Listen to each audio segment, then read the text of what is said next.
Hi everyone, today let's take a look at the forecast for the inflation data and the potential upcoming rate cut. Do me a quick favor and like and subscribe and watch the video till the end to help out the channel, and let's get started. So the inflation report is tomorrow and traders are growing more confident. I definitely feel that's true. We've gotten a couple of good reports after a couple of bad ones. Seems like we're swinging towards that lower inflation. We also have Jerome Powell on Capitol Hill saying that he is concerned about the slowing economy. So we just need reasonable numbers on the inflation report, and that starts to push us towards the potential for a cut. We are still expecting one here on the channel at least. We think it's going to come post-election, nothing before the election, so we'll see how that plays.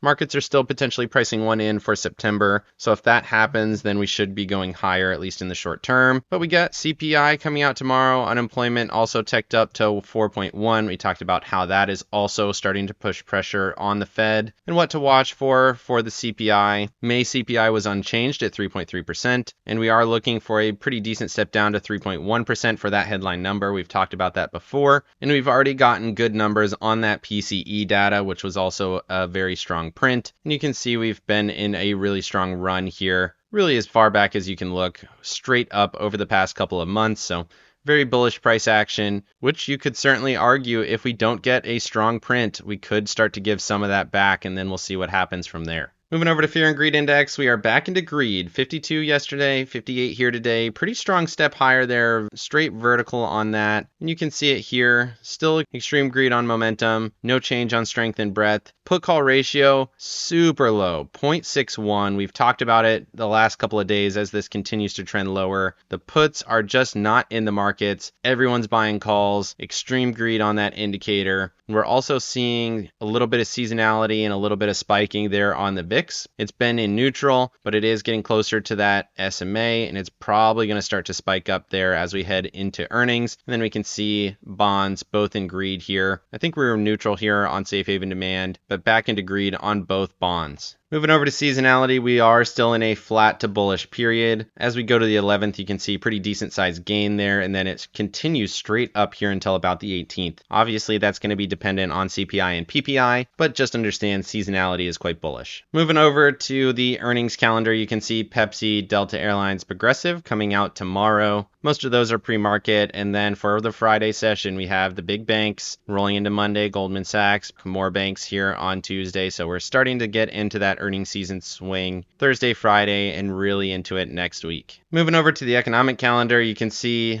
Atlanta Fed numbers coming in at 2% for GDP, above expectations. That's a strong print. And then 10-year note auction right around 4.25, also decent, lower than the previous, which is still what you want. Still looking for those normalized conditions, which we haven't seen yet. And then tomorrow, big data, CPI, core and headline. You can see core expected to be flat, headline number stepping down that 0.2% that we talked about, even with the month over month going up slightly. 30-year bond auction, Fed balance sheet. And then here for Friday, you do have that core and headline PPI, as well as the Michigan inflation data and consumer sentiment. Moving over to Max Pain, stock price 556, Max Pain 551, total options getting up there almost at 1 million. Put call ratio still very high at 3.26. Call wall 557, can't seem to get above that, and I would expect to close below that at the end of the week. Top of the puts 556, 557, pretty much right in that same range. Put wall down at 550, so we'll see how it plays between that area. Makes sense, and it seems like we're in that resistance area now. Moving over to the charts, starting off with the S&Ps, you can see that straight up price action that we got pretty much all day. And sure enough, we did hit that upper trend line. We talked about it yesterday. I didn't really think we would get there in a single day like we did. Almost a 1% up move, really powerful, right to that zone at 561.89. Finished around 561, down just a smidgen after hours. Tomorrow, that resistance is going to be 562.93. Could absolutely see a big overthrow of that and then come back down, potentially on that data, depending on what we get. But we are now in that upper zone of resistance, the same one we hit here in June, same one we hit here in May. And as we go back here, you can see we're starting to get into this downtrend that we saw from mid-March down into mid-April. And that's when we started to grind out of this price action here and establish this current trend. So we're still in it, and we're right at that upper resistance. Moving over to the Tasty charts, you can see we are way above that daily upper ATR band. That's at 558.79, and you can see we are well above that at 561. So definitely extended. We'll see how this continues to play. And then looking at that 4-hour chart, we talked about how we were already at that level yesterday, way above it here today. Momentum, bearish, even with that really strong push. So volume starting to show weakness, even with price action continuing to trend higher really powerfully here today. And it's not super often that you see extension like this. We saw something similar back here on the 12th, and then we eventually pulled back from there. So we are very extended, something to keep in mind as we push into this CPI report. Moving over to the NASDAQ on the 1 hour and the daily chart here, you can see straight up price action did dip just a little bit right at the open and then held that support and trended higher, touched the 21 EMA just for a moment. But we gapped through all the EMAs and SMAs. We were below them on the hourly chart going into the day, pushed right through those. At that point, we knew it was going to be a pretty bullish day. Ended up 1.04%, momentum bullish. RSI still super extended at a 79.60. Again, I feel like we really need a strong read to get to this upper trend line. It's not impossible. That's all the way up at 514, almost 515. So right in that zone would be your next resistance. Looking at this trend structure that we're in here, you can see previous peaks right in the same zone, and that's where we are again. But we are hanging out just above this trend line, which we haven't done for very long during these kinds of runs. You can also see 7 days in a row of bullish price action, not super common from the NASDAQ. So again, a lot of potential indicators of bearishness, but price action is still very bullish. Moving over to the Tasty charts, similar thesis to what we saw back here in the middle of June. Hit that really extended level just like we're seeing right now. Eventually we saw 3 days in a row of downward price action, pulled back into the middle of the range before continuing higher. So risk reward definitely doesn't seem like there's too much upside, but I probably would have made that same argument going into today's session, which I think I did in yesterday's video. So upside potential just doesn't seem like it's there. ATR stop 485 currently. And then looking at that 4-hour chart, you can see we're definitely extended well above that upper ATR. That's at 502.19, and we are above that by about 80 cents or so. Momentum bearish, even with that bullish price action. Huge volume on the up move, but we are extended, and eventually that does mean either sideways action or potentially a pullback down to that lower band, which is currently at 491.69. Moving over to the Russell and the Dow, these both had a really strong day, 0.98 and 1.1%. Russell looked very good, closed on the high, momentum bullish, RSI bullish. We've been bullish on the Russell here as this 144 EMA continues to hold. Nice strong day there. And then look at the Dow, really powerful day, closed right on the high. 398.76 has been the price target as long as we held this 392.44 level, which we have done on a closing basis every single day. And you can also see volume ramping as we pushed into today's candle. So momentum bullish, RSI bullish. You would expect at least another dollar there. Everything is set up for this to go higher on that CPI report tomorrow. Moving over to stocks that moved today, we got CarMax and CrowdStrike. CarMax up 6.46%, massive break of this 74.64 level. You can see multiple tests in that zone. Back above all the EMAs and SMAs, big momentum, big RSI, everything looks good, big volume. This is on the back of a Carvana upgrade, and it seems like CarMax is getting a bit of a sympathy play. If 77.71 breaks, you could look for a push to this 82.37 area. Might find some resistance around 80.50, but if this breaks, I do think we're going to see a stronger push there. Second day push seems likely at a minimum for CarMax. And then look at CrowdStrike, basically the inverse. Consolidation at resistance, breaking structure. Still need to see it break 372.03. Once that breaks, next level 352.62. Momentum bearish, RSI bearish. Seems like CrowdStrike is set to go lower tomorrow. Moving over to the Mag 7, you can see we continue to test that upper resistance. Looks like we actually touched it here today. High of day was 290.65, which is just about where I would put that trend resistance. So still grinding along that level. Still haven't seen any kind of change in structure. Still extended, momentum bullish, RSI bullish. RSI is at 80.26, so still very extended there. And again, this could absolutely go higher, but it just seems like the risk reward is not great. Moving over to Apple and Microsoft. Apple absolutely carrying markets. Bananas move here over the last 7 days. Another strong performance at 1.88%. Momentum bullish, RSI bullish. RSI is at 78.74, so definitely extended. Not a ton of volume, only 62 million. You can see the volume spikes for Apple are around 250 million, so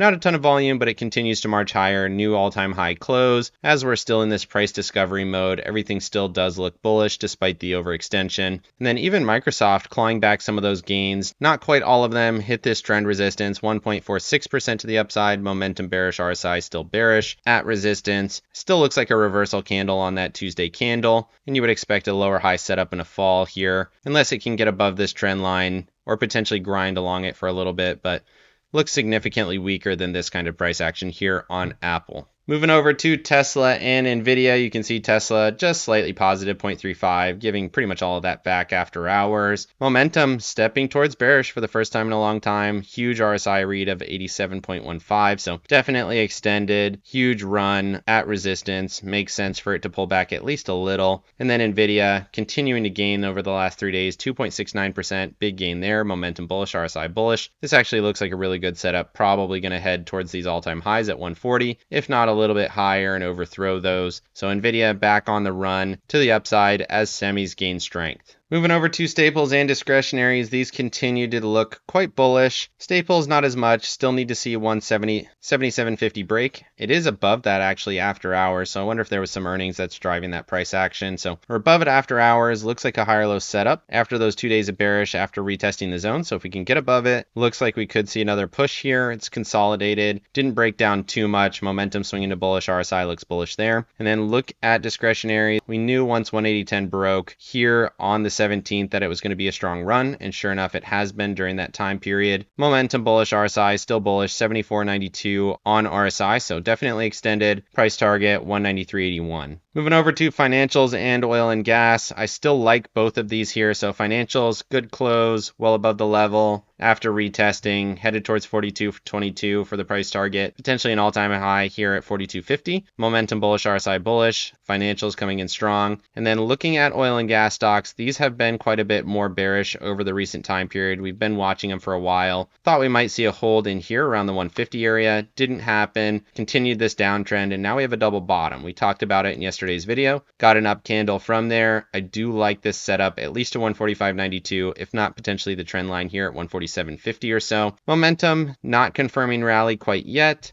so still being patient there, but RSI stepping higher, and I do like this setup as a double bottom around that 142 area. Speaking of oil, here we have oil futures, which were positive on the day, 0.85, back above this trend line. Seems like we're getting a little bit of rally out of it. Momentum not confirming. RSI still looks a little bit bearish. We also have that contract rollover here soon on the 18th, so see how that plays. This is still a bullish structure. We're still above all the EMAs and SMAs except for that 9 EMA, so slight pullback, but I still like it. And then looking at copper, similar setup, big rally, slight pullback, higher low setup, potentially looking for that push above 469.50. And if we can break that, you could argue that we could push back to these highs around 511. Moving over to RIOT and Marathon, man, these have really hung in there really strong, surprisingly strong. So we did get the bearishness over the past couple days, which we expected at these resistance zones, but support around that $9 area has held really strong on RIOT. If it's going to hold, it's probably going to do it now. If it doesn't, we're probably headed back down to that 780 area. Momentum and RSI still bearish, but zone of support for sure. And then similarly here on Marathon, critical zone, 1878 is the level. Low of day was 1878 to the penny, so we did touch that support, catching a little bit of a bounce. If it's going to do it, it needs to do it here. And if it does, there is a huge amount of upside, in my opinion, up around the 40 to 50% range to that upper trend. Doesn't necessarily mean it's going to happen. Momentum not confirming. RSI still a little bit bearish, but if it's going to hold, I think it'll do it here. Moving over to 20 and 50-day breadth, you can see both of these super bullish. We kind of expected that. We've been holding this higher low versus this previous low on both of these charts. Still in that consolidation yesterday, so you could have said indecisive yesterday, but today's push, absolutely bullish. You would expect more rally tomorrow based off this price action, even with the massive overextension that we're seeing across the major indices. Maybe we'll see a bigger push in the Russell as the rest of markets start to participate outside of the tech and semi space, which should be good. Maybe we can see that rally continue in financials. Maybe transports can participate a little bit.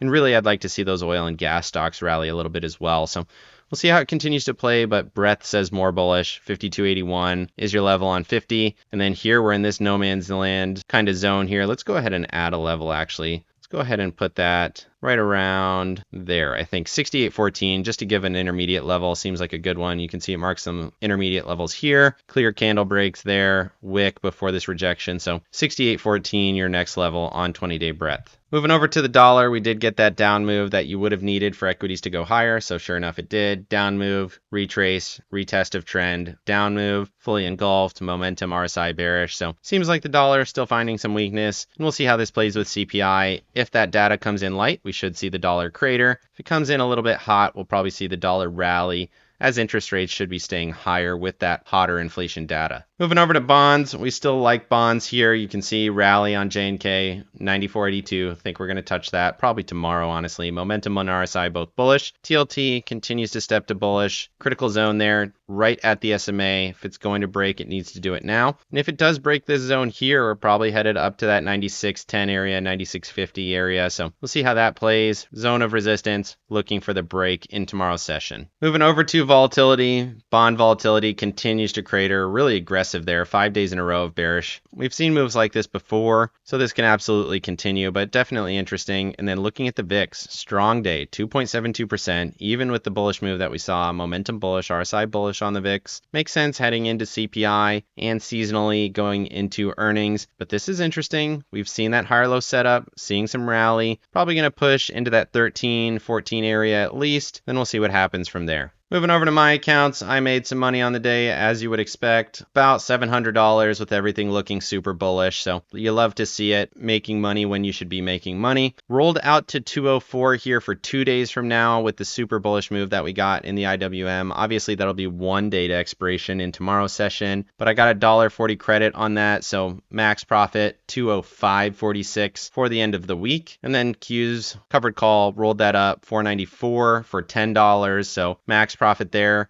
504, so a little bit of room there, and another $1 of potential upside over the next 7 days. And then I was actually pretty good with this call. So I had a 500 call going into the day, took that off during that rally, so I was able to avoid most of those losses, which is why I made money there. You can see the losses on these call positions pretty low considering the rally that we saw. So sold to 187 for 508, and that is 7 days from now. So definitely took off some risk on the call side, benefiting to the bull side as we rallied. And I have basically the same deltas that I've had over the past couple of weeks. 123 deltas to the upside on the Qs, and then around that 24 delta to the upside on the IWM. Let me know down in the comment section what you think the inflation data will do to markets, or any comments from Fed Powell speaking to Congress today. Otherwise, like and subscribe if you got any value out of this video, and make sure you hit the bell so you don't miss out on any future episodes. Of course, none of this is financial advice. This is all for entertainment purposes. Good luck in your trading and have a great day.